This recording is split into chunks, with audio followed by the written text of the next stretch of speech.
It was a typical American neighborhood of the 1970s. A new development, neat homes, lots of trees, children playing outdoors, a school in walking distance. It was what was called a lovely residential area. But there was something the families who lived there didn't know. They were living on top of 20,000 tons of toxic waste. All they did know was that something strange and agonizing was happening to them. Most of the children being born had birth defects. In 1 year, only 4 of 22 births were normal. Growing children were afflicted with mysterious contusions, epilepsy, severe asthma, liver problems, blood disease.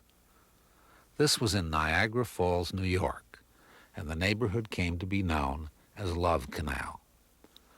One of the mothers whose young family lived here was Lois Marie Gibbs. She began to sense something was wrong. Her 2 children had been ill from birth.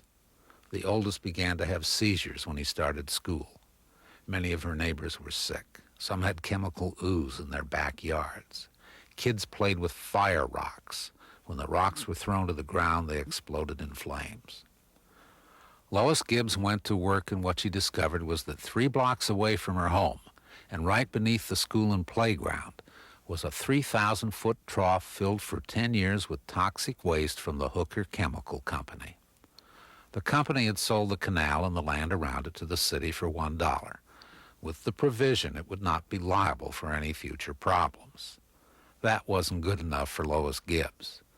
First, she took a petition door to door to close the school. "I had never done anything like this," she later wrote in the book that told her story. "I was afraid a lot of doors would be slammed in my face."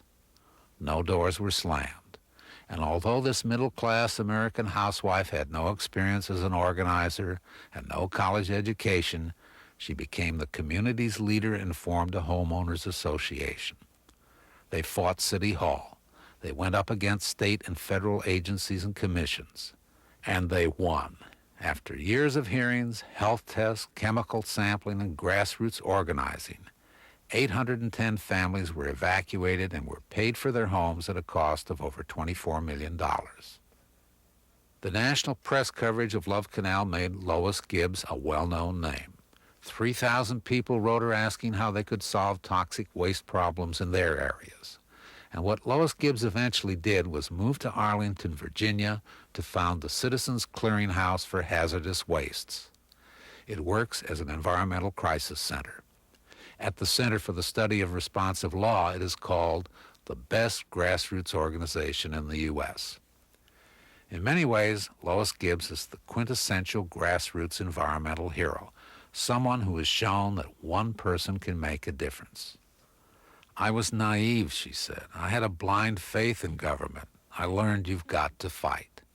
She also says, "I still don't consider myself an environmentalist.